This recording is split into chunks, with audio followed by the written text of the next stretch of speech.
DIY fleurs 3D, déco originale et Cricut Maker 3, et si on combinait tout ça dans un projet créatif qui sort de l'ordinaire? On va travailler le métal à repousser. Et le rendu final est juste bluffant, même pour un projet DIY à la maison. Mais je te vois hésiter. Tu te demandes si le métal va bien se découper, s'il risque d'abîmer ta machine, ou s'il est simple à manipuler. Toutes ces questions sont légitimes quand on aborde un nouveau matériau.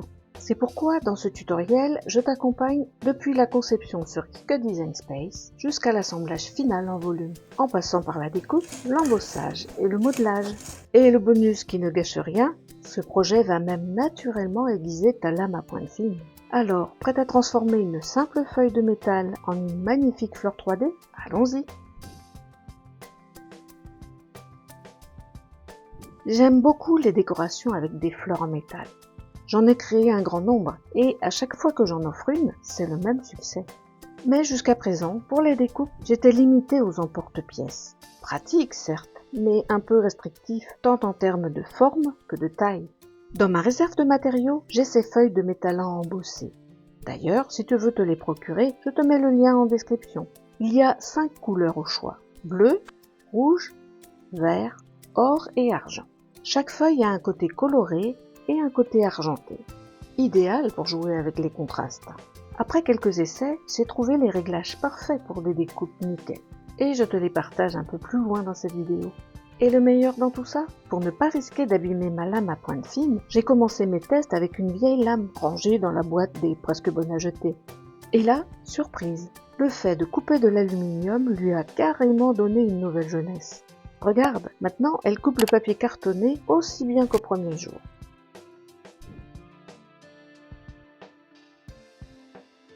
Avant de nous lancer dans la découpe du métal, il faut bien sûr préparer notre terrain de jeu. Donc, direction Cricut Design Space. Toutes les images que j'utilise viennent directement de la bibliothèque Cricut. J'ai mis tous les codes dans la description pour que tu puisses les retrouver facilement. La fleur est constituée de 3 couronnes de pétales. Pour le support de la première couronne, on va partir sur cette fleur à 6 pétales. Je la redimensionne à 3 cm de largeur. Pour la seconde couronne, ce sera une fleur à 5 pétales de 3 cm de large également. Mais elle a quelques petits détails inutiles. Hop, un petit tour dans l'outil contour pour faire disparaître ces 5 mini-formes. La troisième fleur sera le centre. Je lui donne une dimension de 4 cm de large. Et maintenant, on va transformer des cœurs en pétales. Mais pour faciliter le modelage du métal par la suite, j'ajoute une ligne de découpe au centre du cœur. Je choisis donc une forme ligne, je lui donne une longueur de 1,6 cm et je la positionne pile au niveau de l'échancrure du cœur. Ce détail sera super utile pour donner du volume au pétale après découpe. J'attache les 2 éléments, voilà le premier pétale. Je duplique ce pétale 5 fois pour la première couronne. 1 plus 5, soit 6 pétales, on compte bien. Je les attache ensemble pour ne pas les perdre après découpe. Et je renomme le groupe. C'est une astuce utile pour éviter la crise de nerfs devant un tas de calques non nommés en fin de projet. Je répète la même opération pour les 5 pétales de la seconde couronne, avec la même base cœur et la même technique. Et on utilisera 4 pétales, plus petits, de largeur 2 cm et demi, pour la troisième couronne. À chaque fois, on attache, on renomme. Pour la quatrième couronne, je prévois 4 demi-cœurs. J'utilise une forme goutte d'eau et je l'ajuste pile sur la moitié d'un cœur pour créer un nouveau type de pétale. Je duplique 3 fois, ce qui nous donne 4 pétales. Et tu connais la chanson, on attache, on renomme. Cette fleur a des feuilles, bien sûr. Eh bien, cette image-ci est idéale pour les fabriquer. Les nervures seront même marquées grâce à la pointe de gaufrage. Quelques petites modifications sont tout de même nécessaires. Je coupe la base trop large. J'ajoute un rectangle pour fabriquer un pétiole. Et, via l'onglet Opération, je passe le calque nervure en mode débossé. Et je duplique cette feuille. Une petite fleur comme celle-ci pour figurer les sépales. Et voilà. Avant de passer à la découpe, je veux optimiser mon matériau.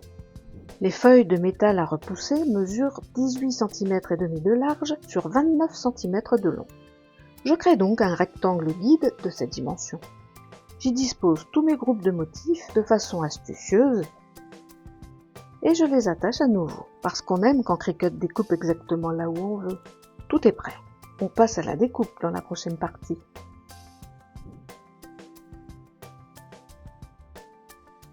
C'est le moment qu'on attendait, la découpe. Je clique sur Créer. Je sélectionne sur le tapis pour tous les matériaux, puis je confirme. Cricut propose un tapis virtuel pour les pièces vertes et un autre pour les rouges. Lors de la préparation des tapis, pas besoin de se compliquer la vie. Un tapis vert bien propre et collant fera l'affaire. Pas besoin de scotch de masquage. Mais je m'assure bien que le tapis est nickel, sans le moindre résidu, parce que le métal épouse la forme de la moindre aspérité. Une fois le tapis prêt, je clique sur Continuer et je choisis ma machine. Le métal à repousser ne fait pas partie de la liste des matériaux. Pas grave, on le crée nous-mêmes en quelques clics. Parcourir tous les matériaux, ajouter un nouveau matériau, et on nomme le nouveau matériau. Par exemple, métal à repousser, graine créative. Là, je paramètre les réglages qui, après de nombreux tests, fonctionnent parfaitement dans mon cas. Lame à pointe fine, notre meilleur allié pour les détails. Pression 310, assez fort pour couper sans forcer, et 2 passes pour une découpe impeccable. J'enregistre le tout, et voilà. Ce nouveau matériau est maintenant disponible dans la rubrique Mes matériaux. Je le sélectionne, je clique sur Terminer. Avant que les feuilles vertes soient découpées, le logiciel demande d'installer la lame de gaufrage dans la mâchoire B. Et le balai des lames peut commencer. Une fois cette opération effectuée, c'est au tour de la lame à pointe fine d'entrer en jeu. Et enfin, les découpes se font dans le métal rouge. Tu connais sans doute la technique du « je plie le tapis pour récupérer mes découpes ». Avec ces feuilles de métal à repousser, c'est non. Les éléments découpés se plient et se froissent. Je préfère éliminer le métal non désiré directement sur le tapis. Attention d'ailleurs aux angles, ils peuvent être un peu coupants. Ensuite, je me sers d'une pointe fine pour décoller une toute petite partie de chaque pièce, sans trop plier le métal. Et je termine en les retirant délicatement.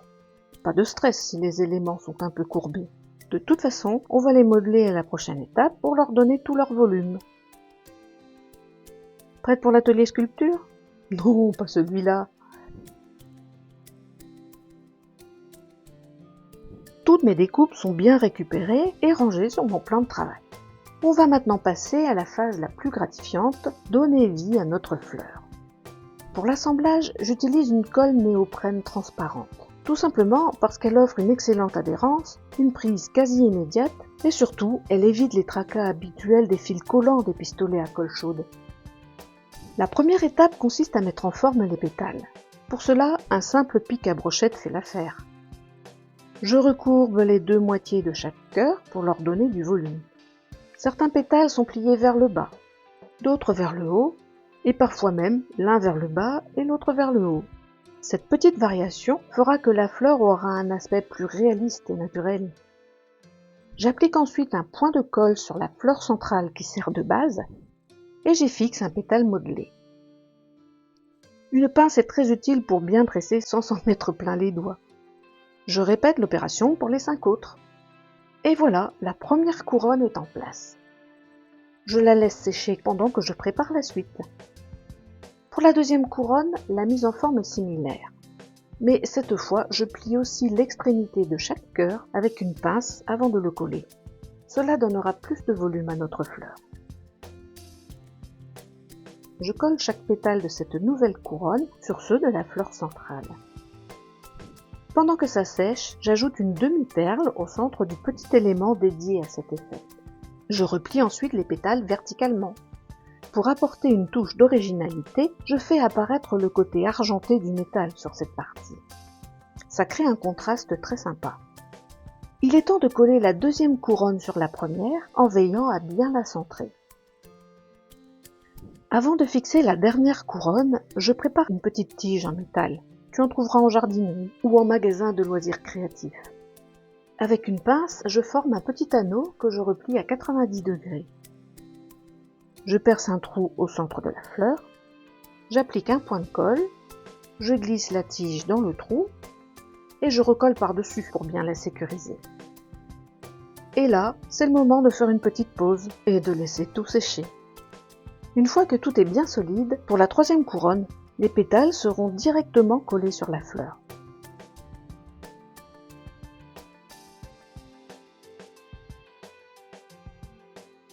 Je colle le cœur de la fleur au centre et je comble les quelques espaces un peu trop larges qui restent avec les pétales en forme de gouttes d'eau. Franchement, à ce stade, notre fleur a déjà fière allure. Lorsque l'ensemble sera bien consolidé, je pourrai peaufiner le modelage des pétales si nécessaire. Mais pour le moment, passons à la mise en place des feuilles. Je glisse la petite couronne de sépales verts le long de la tige et je la colle juste sous la fleur. Ensuite, j'enroule le pétiole de la première feuille autour de la tige. Pas besoin de colle ici, il suffit de très bien serrer et cela tient tout seul. Je répète l'opération pour la deuxième feuille en la plaçant légèrement en dessous de la première. Et voilà, une fleur 3D en métal, 100% DIY, prête à rejoindre son vase ou à devenir un piquet décoratif pour plantes. N'hésite pas à me dire en commentaire ce que tu penses du rendu final. Voici deux autres modèles, sans tige, que j'utilise souvent pour orner mes paquets cadeaux. Avec ces fleurs, tu pourrais aussi faire des tableaux, une guirlande lumineuse, des magnettes, laisse parler ta créativité. Et voilà, ta fleur 3D en métal à repousser est prête à briller. Que ce soit pour décorer ton atelier, offrir un cadeau original ou juste pour le plaisir de créer, ce projet coche toutes les cases. Dis-moi en commentaire, préfères-tu les fleurs en métal, en papier, en tissu ou toutes? Si tu as aimé ce tuto, pense à liker la vidéo, ça fait plaisir. Et abonne-toi si ce n'est pas déjà fait pour ne pas rater mes prochaines idées créatives avec Cricut. À très bientôt!